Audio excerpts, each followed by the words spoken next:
Hello दोस्तों, आदाब, नमस्कार, सत श्री अकाल। मैं अफरोज रिजवी TM24 न्यूज़ में आप सबका खैर मकदम है, स्वागत है। पेश हैं देश दुनिया के हालात से जुड़ी खबरों पर उर्दू अखबारों के तबसरे। तो कुछ ख़ास तबसरे इस तरह हैं कि उर्दू अखबारों ने पाकिस्तान में कल हुए एक मस्जिद में बड़े बम धमाके के बाद मारे गए लोगों को न सिर्फ अफसोसनाक बताया है, बल्कि कहा है कि पाकिस्तान को इससे सबक लेना चाहिए। आए दिन किस मुल्क तमाम ममालिक में कहीं न कहीं बड़ी से बड़ी दहशतगर्दी के वाक़यात होते थे, तो उसमें जो भी आतंकवादी संगठन का नाम आता था उसमें कहीं न कहीं पाकिस्तान से उसकी पुष्टपनाही यानी उसको संरक्षण मिलने की बात भी सामने आती थी। लेकिन पाकिस्तान हर बार ये कह करके मना कर देता था कि ये उसको महज बदनाम करने की कोशिश की जा रही है, उसका किसी भी आतंकवादी संगठन से कोई मतलब नहीं।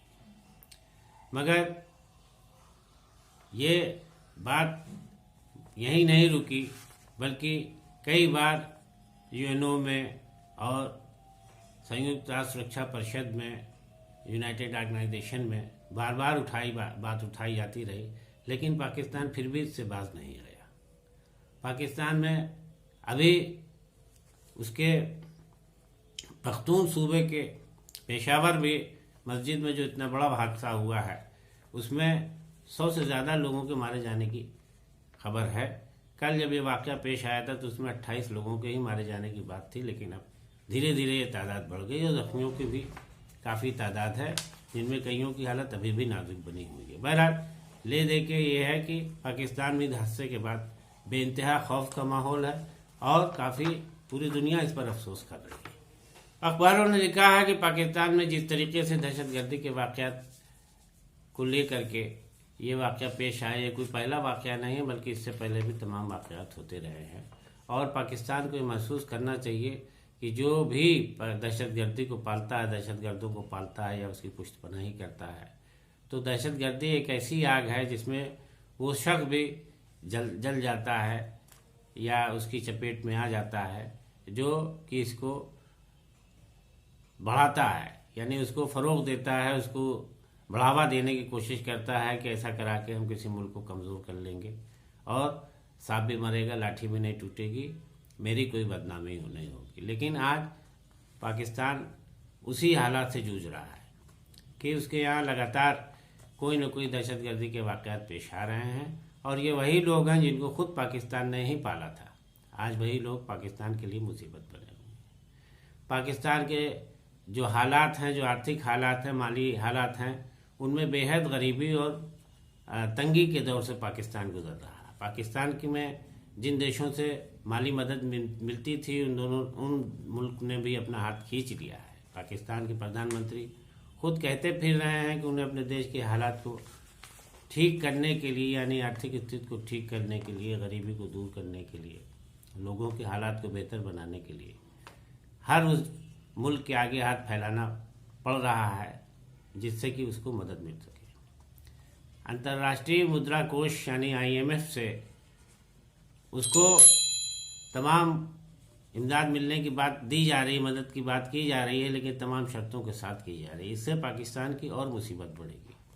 तो बहरहाल पाकिस्तान को अब इससे सबक लेना चाहिए कि उसके मुल्क के हालात बेहतर नहीं हैं। इसे बेहतर करने के लिए, अवाम की खुशी के लिए, उसको अब कम से कम आतंकवादी संगठनों से बिल्कुल अपना नाता तोड़ना पड़ेगा और उसे एक अच्छे मुल्क की तरीके से सारी दुनिया में अपना आदर्श पेश करना पड़ेगा। और उधर गुजरात के गांधीनगर से खबर है कि अपने को शंभू रूहानी पेशवा बताने वाले, अपने आश्रम के जरिए अपने चाहने वालों के बीच लगभग भगवान के अवतार की तरह से समझे जाने वाले आसाराम बाबू की मुश्किलें खत्म होती नज़र नहीं आ रही हैं। उनके पर और मुसीबत टूट पड़ी है।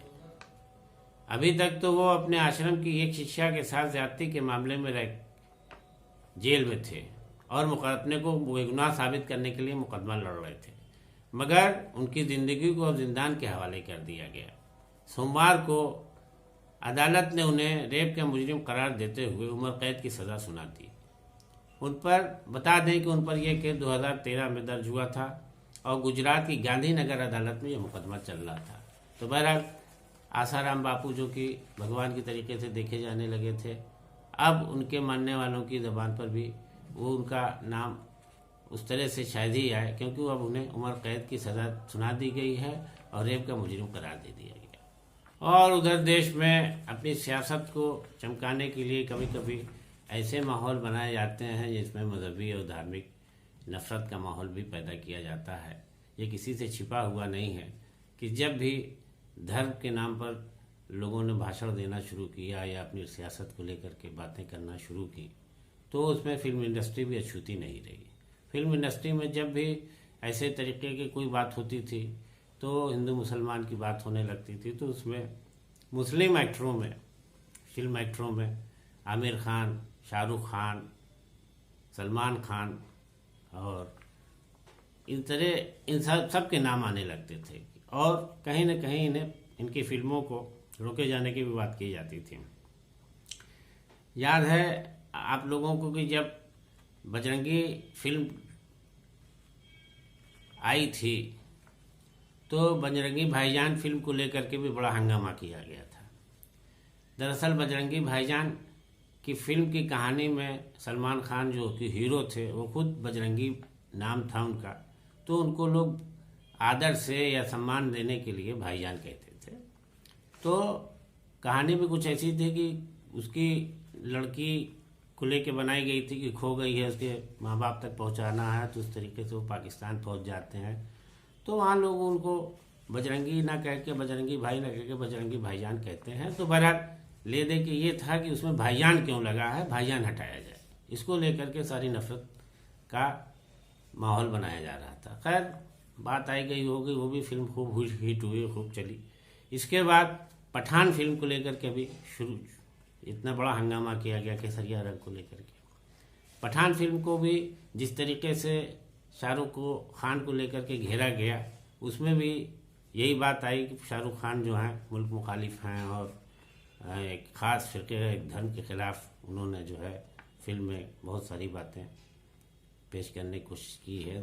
बहरहाल फिल्म जब रिलीज़ हुई तो सिनेमा घरों पर आफत आ गई। जैसे लगा कि कोई बहुत बड़ी फिल्म आई है और लोग जो है महंगे से महंगा टिकट लेने के लिए 10-10 दिन 20-20 दिन पहले की एडवांस बुकिंग कराने लगे और फिल्म ज़बरदस्त हिट हो गई और उसने 500 करोड़ से ज़्यादा का बिजनेस किया।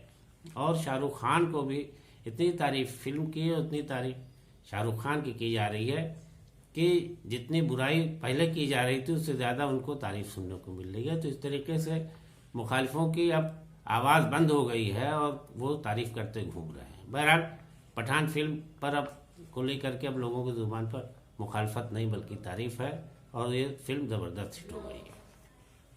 इसके अलावा कुछ विदेशी चर्चा भी। अमेरिका से खबर है कि अमेरिका ने यूक्रेन को अब F-16 विमान देने से मना कर दिया है। अभी तक वो यूक्रेन को हर तरीके की मदद देने के लिए हम बढ़ता रहा है।